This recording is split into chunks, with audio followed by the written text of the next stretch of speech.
Louis.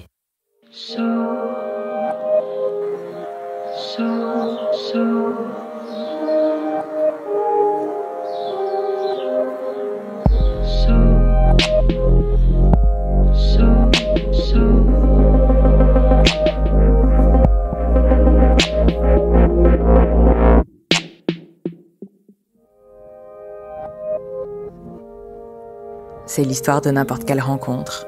On se fait une idée de l'autre et chaque mot, chaque geste affine cette idée, la développe, la transforme. On se fait une idée de l'autre et les jours passant, parfois les années, cette idée épaissit. Elle devient l'un des piliers du réel. Voilà qui est l'autre et voilà le réel dans lequel je vis. Que se passe-t-il quand cette idée s'effondre ? Comment se refaire alors une idée du réel ? Voici Serial Mytho, une série de Mathieu Palin. 4 épisodes sur le mensonge, la trahison et l'amitié. Épisode 2. Je suis Charlotte Pudlewski. Bienvenue dans cette nouvelle saison de notre podcast d'Histoire vraie. Bienvenue dans Passage.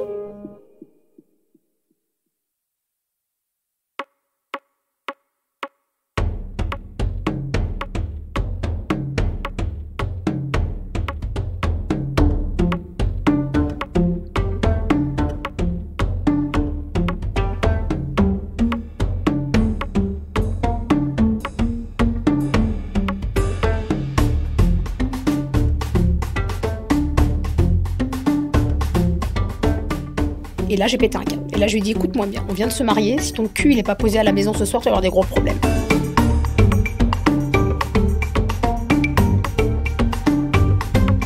Et là, il m'embrouille au téléphone en me disant, si j'avais su que t'étais comme ça, je me serais jamais mariée avec toi. 8 jours après, là, ça m'a vraiment choquée.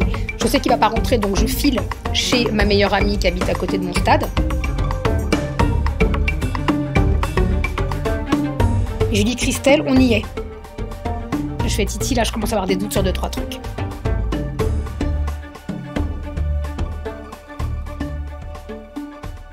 C'est quelqu'un qui me disait régulièrement, si t'as un truc à fouiner, fais pas comme mes ex. Ne prends pas mon téléphone dans mon dos, ne regarde pas la nuit mon téléphone, tu le prends directement, tu fais ce que t'as à faire, t'as les codes de tout, je t'ai tout donné.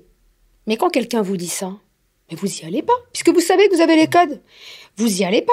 Et régulièrement, j'ai vérifié que les codes fonctionnaient, hein. Régulièrement, je suis allée sur son opérateur, je fais « Ah ouais, je vois », hop, et j'ai éteint en me disant « J'y ai accès.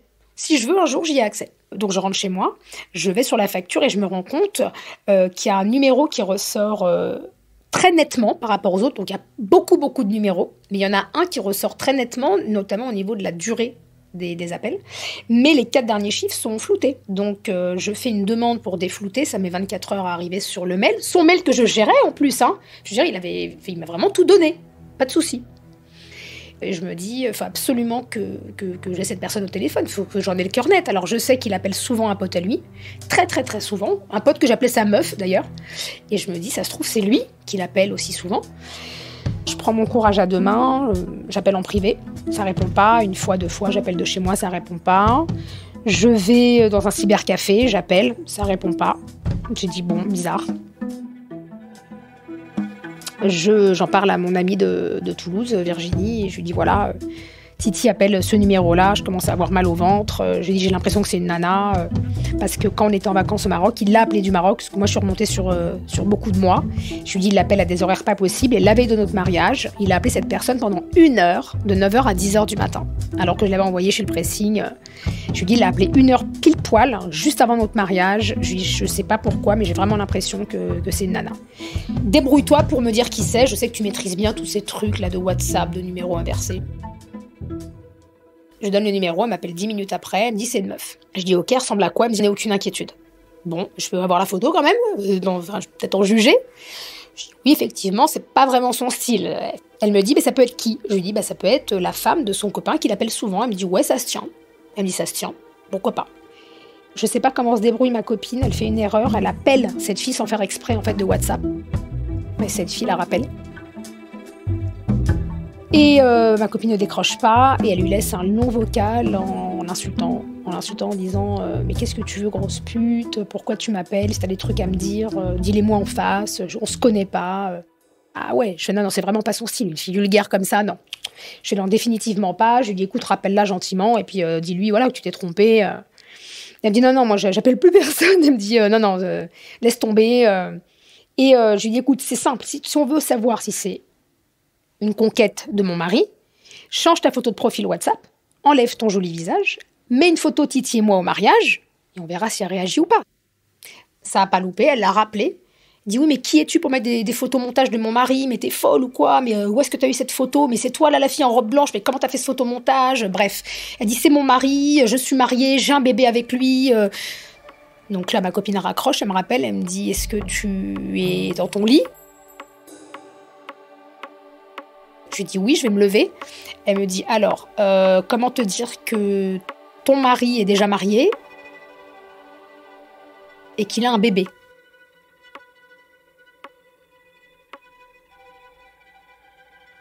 Et là, je me souviens d'avoir vomi sur mon lit. Et je me souviens plus de ce qui s'est passé entre ce moment-là où j'ai dû le raccrocher au nez et le moment où je suis arrivée donc au Rassis chez ma meilleure amie. J'ai vraiment un blackout. Je me rappelle avoir enlevé ma couette, avoir tout mis comme ça dans la machine sans nettoyer. J'ai pris mes affaires d'entraînement parce que je préparais mes championnats de France qui avaient lieu 10 jours après, en me disant je vais chez Christelle, mais après je vais aller à l'entraînement, n'importe quoi. Je suis arrivée chez Christelle visiblement avec des tongs dépareillés, je me souviens pas non plus, et je me revois dans les bras de ma meilleure amie, incapable de pleurer. Et là j'entends qu'elle me dit ça va aller ma poule. Et je me suis dit je vais prendre mon courage à deux mains, donc j'ai acheté un paquet de clopes alors que je ne fume pas, j'ai dû fumer 20 clopes en 1 heure. Et j'appelle cette fille qui décroche. Et je lui demande qui elle est. Donc elle est au début très très très agressive. Donc moi comme elle me parle mal, je raccroche. Finalement elle me rappelle. Elle me dit qu'elle vient d'avoir Titi au téléphone, qu'elle l'attend d'ailleurs, puisqu'ils ont rendez-vous pour une livraison de meubles pour leur nouvel appartement à Ponthierry. Alors, je suis choquée, parce qu'il est domicilié ici fiscalement. Il faut quand même savoir que légalement, il habite ici. Et elle me dit non, que je suis une menteuse, parce qu'elle l'a eu au téléphone, et que cette photo du mariage date d'il y a quelques années, qu'il lui a bien avoué qu'on était mariés ensemble, mais il y a très longtemps, et que je lui refusais le divorce. Et je lui dis, mais t'as raconté ça? Je dis, mais le mariage a eu lieu la semaine dernière. Et elle me dit, je ne te crois pas, il était avec moi tous les derniers week-ends. Je dis, non, pas tous, c'est pas possible. Je fais déjà au mois d'août, il n'était pas avec toi, parce qu'il était avec moi. Elle me dit, oui, effectivement, il est parti 3 semaines.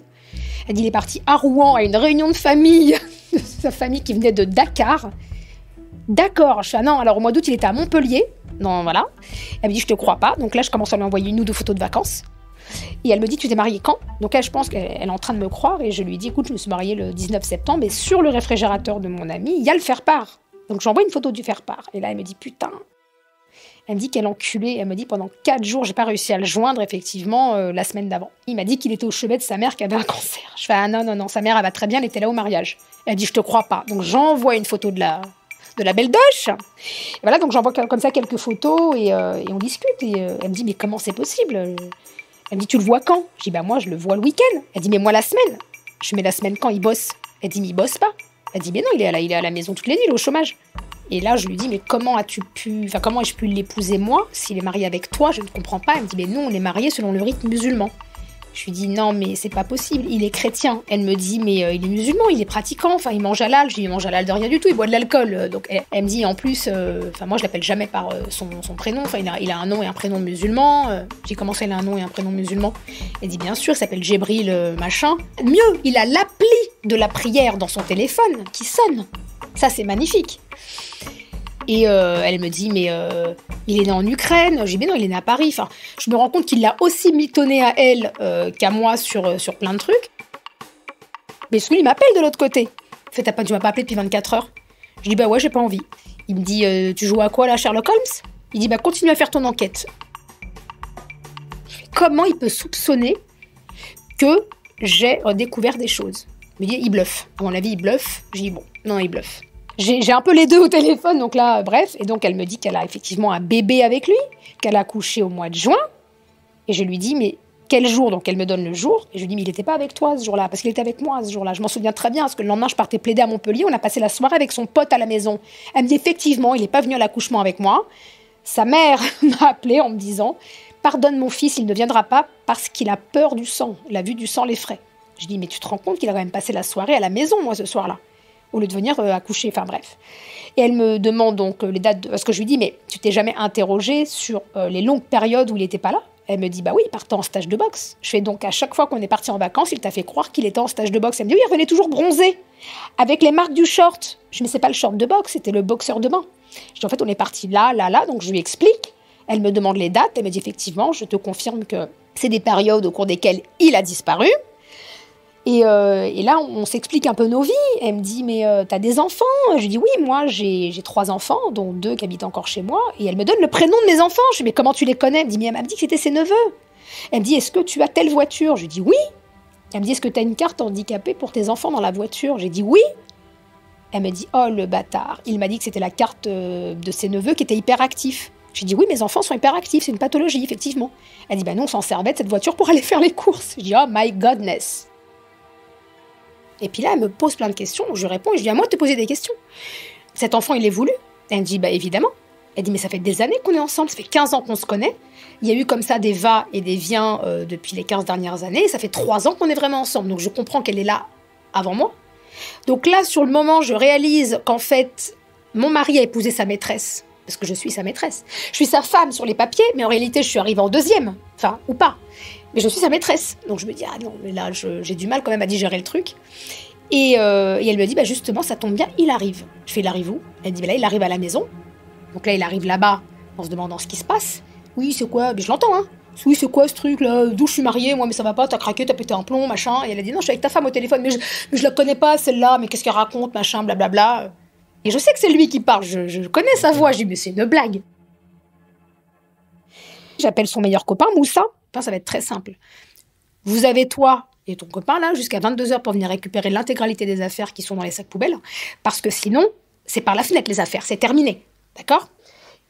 Donc son copain est venu, il a récupéré effectivement toutes les affaires, et son copain me dit, mais t'as craqué, enfin, c'est pas possible, je ne te crois pas de ce que tu me racontes. Je dis, mais écoute, on va appeler cette fille en live. Donc j'ai mis mon enceinte là avec mon téléphone, et on a tous parlé à cette fille.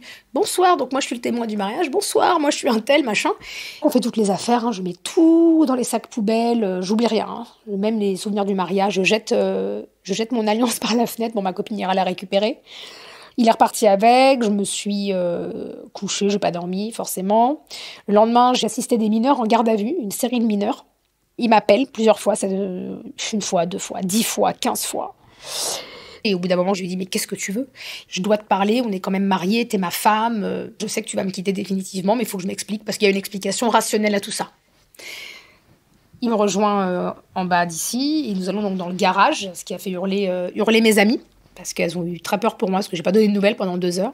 Donc je me remets en mode avocate spécialisée en droit de la famille, hein, je le précise quand même, parce que les divorces, c'est un peu mon domaine. Il a commencé à pleurer, à rentrer dans des explications très hasardeuses. Oui, cet enfant, c'est pas le mien. C'est l'enfant de quelqu'un d'autre, c'est un pote à moi qui me l'a appris. Cette fille-là, j'ai couché avec elle qu'une fois. Enfin bon, évidemment, je n'y crois pas. Hein. Je l'écoute parler, je dis ouais, bien sûr. Alors, je fume des cigarettes. Alors, moi qui fume pas, je fume 2 paquets. Je vais acheter des Vogue, je fume. Je pense même plus à mes championnats de France qui arrivent une semaine après. Je sais pas, je vis au jour le jour. Et le soir, je me retrouve chez mon amie Mona et son mari Karim, en banlieue pour décompresser. Ils s'occupent de mes enfants pendant que moi, j'essaie de digérer tout ce qui vient d'arriver. Et là, ils continuent de m'appeler. Et finalement, Mona l'appellera pour lui demander d'arrêter de m'emmerder. Et le lendemain, il m'appelle en pleurant, en me disant qu'il faut qu'il m'avoue quelque chose. Il m'avoue qu'il a été violé quand il était petit par son beau-père avec le consentement de sa mère.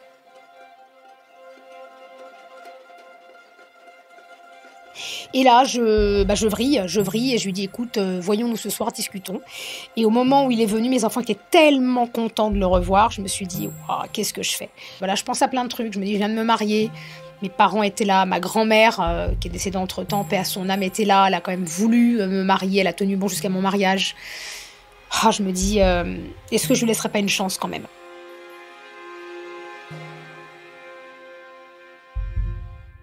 J'essaie de passer dessus, je l'aide à se reconstruire, on se reconstruit là-dessus, on va essayer en tout cas. Je l'ai mis dans les pattes d'un psychiatre. Je lui ai dit qu'il fallait absolument qu'il aille voir quelqu'un. Moi-même, j'ai vu quelqu'un, mais on était dans le même cabinet. Je tombe dans une dépression, je suis submergée, j'y arrive pas. Moi, j'ai pris des antidépresseurs. J'ai pas trop eu le choix parce que j'étais vraiment pas bien. Il fallait que je continue à m'entraîner parce que j'avais mes championnats du monde master qui étaient prévus et je voulais vraiment me raccrocher à quelque chose. Mais j'ai fait semblant devant mes enfants. Voilà, j'ai réussi à donner le change. Mais là, je sens à nouveau qu'il est un peu bizarre. C'est-à-dire que quand il y a eu cette histoire, je l'ai plus ou moins assigné à résidence. Alors, je déteste ce mot-là, mais c'est ce qui s'est passé. Parce que j'ai découvert qu'il n'avait pas de boulot. Plus aucune raison pour sortir la nuit. Donc, il faisait entraînement maison, entraînement. On faisait tout ensemble.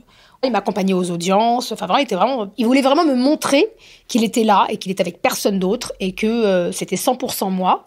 Mais un soir... J'avais commandé un truc à manger à la maison et je vois qu'il ne revient pas.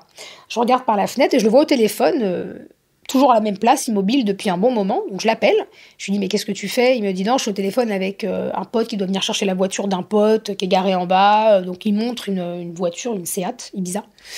Il me dit « Elle doit partir au dépannage ou je sais pas quoi, il est long. Mange sans moi, j'arrive, t'inquiète pas, je remonte. » Là, j'ai une intuition et je m'étais jurée de plus jamais laisser passer mes intuitions. Dès que j'ai un doute, j'attends pas. Je vais voir la facture téléphonique. Il m'a laissé les accès. Il fait, tu peux y aller quand tu veux. Il m'a dit, je te laisse les accès, tu verras, il n'y a rien de bizarre et tout. Et là, effectivement, j'attends qu'il remonte. Parce que du coup, quand on regarde en temps réel une facture, il faut un certain délai pour avoir le détail. Et je vois qu'il restait 1h17 avec quelqu'un au téléphone. Et là, je me dis, écoute, toi, mon coco, tu vas partir à l'entraînement. Moi, ce que je vais faire, c'est que je vais aller acheter une puce prépayée. Et je vais téléphoner à cette personne. Et je vais savoir qui c'est. Donc là, entre-temps, j'ai appris comment on fait la manip, inviter quelqu'un sur WhatsApp, voir sa tête. Virginie m'a tout appris, entre-temps. Donc effectivement, je regarde le numéro de cette fille sur WhatsApp, je vois que elle se dit Julie esthéticienne. Je dis donc c'est bien une femme. Moi, c'est Julie, j'ai 33 ans, banlieusarde de Montreuil. Esthéticienne, pourquoi ? Je vois pas le rapport. Ma copine, elle me dit non, mais peut-être que on va arrêter les conneries. J'ai dit, je l'ai gaulé une fois. Là, à mon avis, anguille sous roche. Donc, je décide de prendre un rendez-vous chez Julie, esthéticienne. Je dis à l'esthéticienne, elle va m'épiler, Julie. Donc, j'appelle Julie. Et voilà, bonjour, Julie, j'ai eu votre numéro de la part de Carole. Tout le monde connaît une Carole. Elle me dit, ah, Carole, oui, d'accord. Je dis, voilà, je vais partir en vacances et j'aimerais que vous m'épiliez. Elle me dit, ok, pas de souci, rendez-vous tel jour, telle heure. Donc, c'était le lendemain, en l'occurrence, le lendemain soir. Donc, je comprends que c'est une femme. Je ne sais pas encore qui elle est vraiment, mais je tiens un truc. Je sais que je tiens un truc. Et ce soir-là, je me souviens que je l'ai mis plus ou moins dehors. Il m'avait dit, oui, ce soir, t'as pas oublié, on a une soirée chez mon pote. Je dis, dors là-bas. Il me dit, tu me mets dehors. Je dis, non, tu dis toujours que tu vois jamais tes potes. Ça fait 4 mois qu'on est l'un sur l'autre. Dors chez ton pote directement, c'est réglé. Parce que je voulais mener mes investigations. Je lui dis, écoutez, d'habitude, je propose le domicile, mais là, manque de peau, j'ai pas ma voiture. Donc moi, il avait pris ma voiture, à la base, c'était pour une semaine, voilà. Par rapport au CEF, ça l'arrangeait d'avoir un véhicule. Et en fait, il l'a gardé 2 ou 3 semaines. Je réponds à la femme, je dis, c'est avec grand plaisir. Par contre, je vous accueille chez moi, parce qu'effectivement, je suis dans la capacité de me déplacer actuellement. Donc, je lui donne mon nom, mon adresse, là où j'habite, etc. Et on convient le rendez-vous pour le samedi, du coup. Et évidemment, j'ai pas attendu le lendemain soir. J'appelle la Julie, je dis voilà, bonjour, c'est moi qui vous ai appelé hier. Je lui ai dit, je n'ai pas du tout besoin que vous m'épiliez. Elle se présente et elle me dit, j'aimerais savoir qui vous êtes pour mon mari, parce que je constate que vous avez passé presque 1h30 au téléphone avec lui hier. Et là, j'ai le sang dans les tempes, je sens mon cœur s'affoler. Elle dit, mais il n'y a qu'une personne qui m'a appelé longtemps hier, c'est mon copain. Et là, je me refais tout le truc et je me dis, ah ouais. Et je dis, juste pour confirmer, qui est votre mari ? Et là, elle me dit, c'est Titi. Et elle me dit, oh l'enculé. Elle me dit, c'est pas possible. Elle me dit, mais c'est quoi ce bordel ? Elle me dit, mais j'y crois pas. Donc là, je sens qu'elle vacille, elle est pas bien. Et là, le réflexe, c'est, oh le fils de pute. Oh l'enculé. Elle me dit, voilà. Je le savais, il n'y a pas de... Voilà, je vous en veux pas. Je suis pas bien non plus, évidemment. Là, je me dis bis repetita. Tu donnes une chance au mec, mais finalement, il te la refait à l'envers encore plus. Donc là, je comprends que c'est terminé. Je lui dis rien encore. Je me rends compte que j'ai empiété sur des plates-bandes et qu'il m'a embarqué sans le vouloir dans un adultère, en fait. Donc, l'échange dure peut-être 1 heure. Mais alors, en 1 heure, j'ai un condensé d'informations et mon cerveau frise. J'ai une erreur 404, je raccroche. Je passe 2 heures à errer dans mon appartement parce que mon cerveau n'arrive pas à intégrer les informations. Et en fait, avant de raccrocher, je lui dis qu'il faut absolument qu'on se rencontre parce que là, moi, je tombe des nues. En fait, je ne savais absolument pas qu'il était engagé ailleurs. Enfin, moi, il m'a toujours dit qu'il était célibataire, qu'il n'était pas un mec à meuf.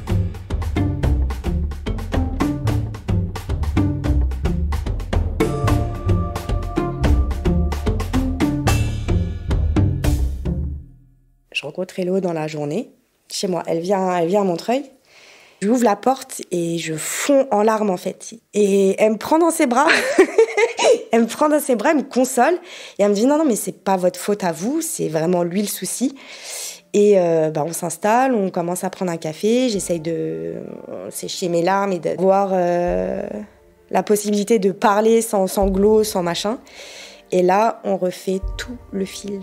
Elle se prenait sa première descente. Moi, c'était la deuxième. J'avais déjà amorti. J'ai consolé une des maîtresses de mon mari, clairement.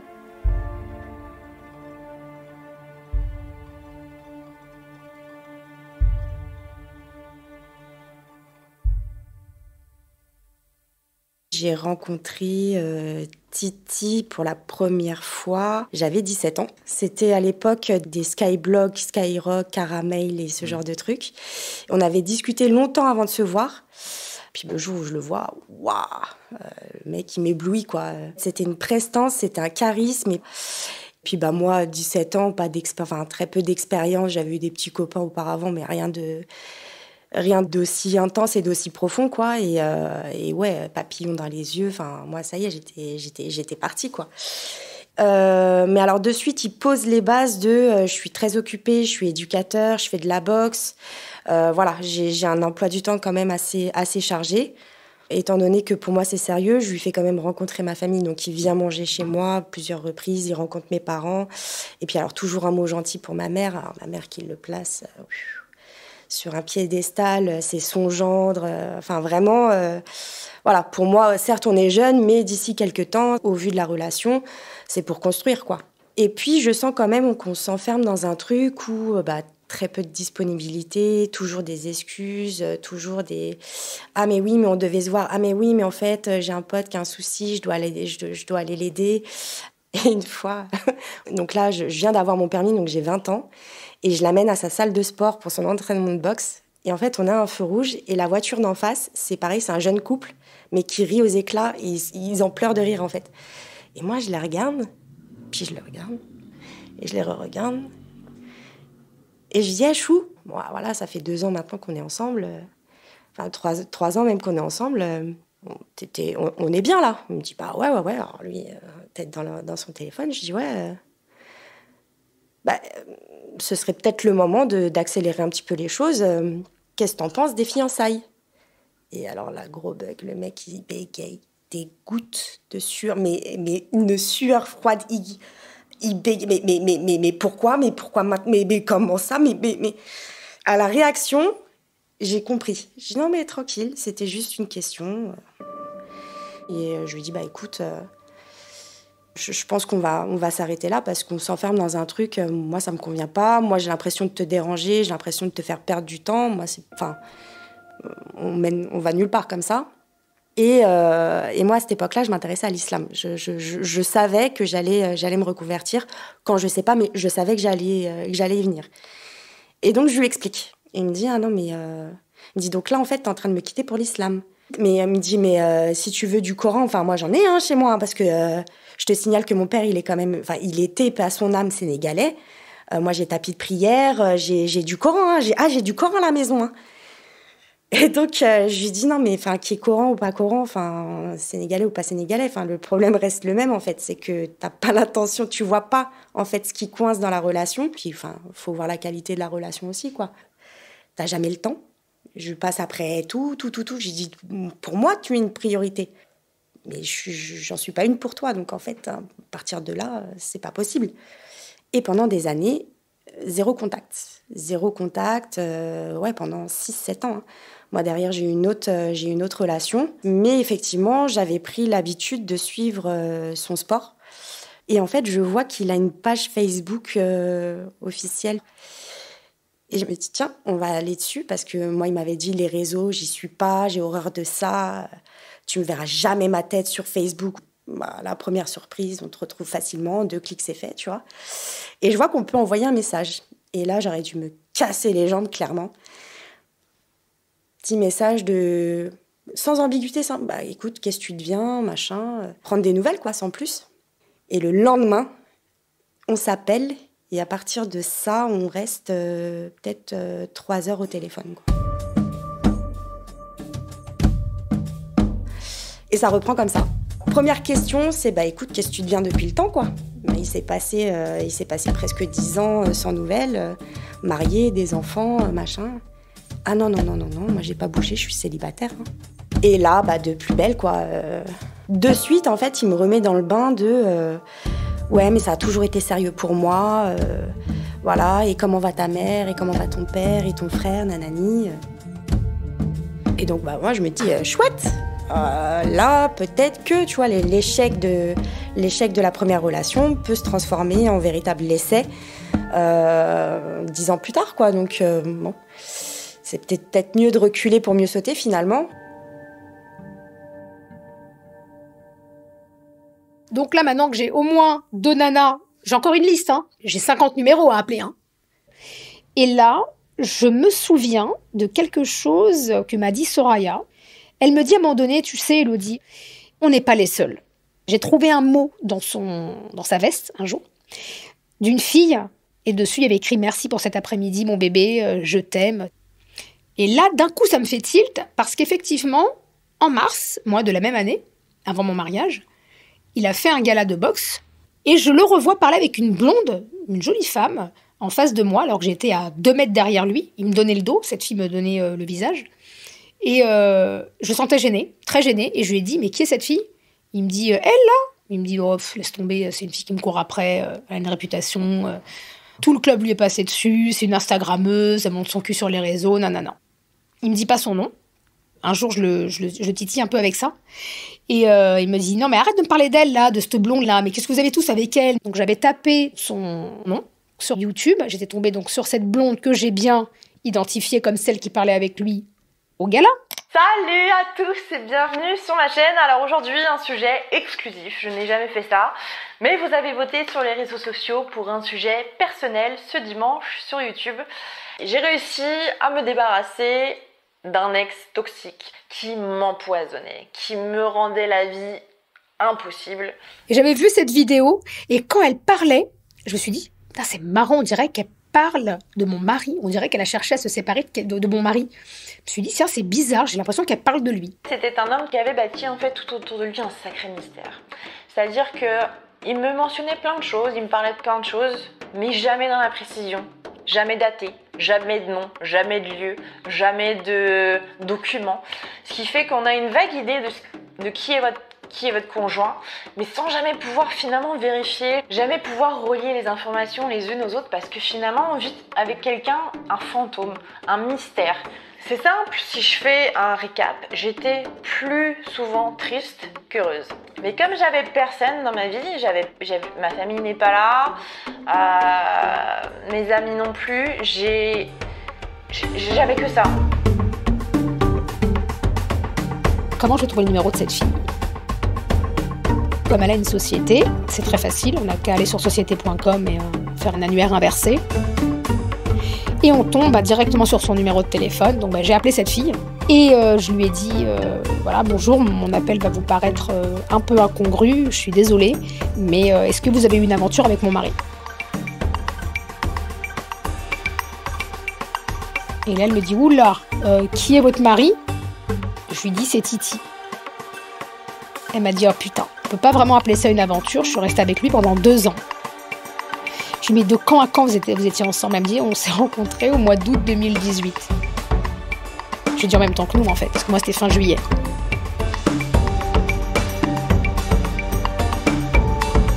Pendant qu'il m'écrivait H24, en réalité, il commençait une relation avec cette fille.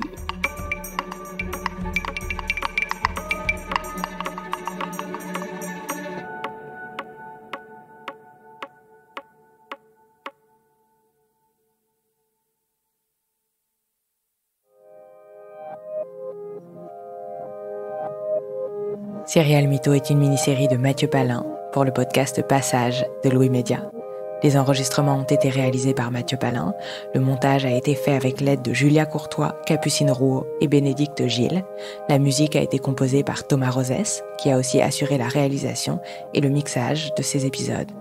Louise Emerlé est productrice et Elsa Berthaud, attachée de production. La supervision éditoriale et de production a été assurée par Maureen Wilson et Mélissa Bounois.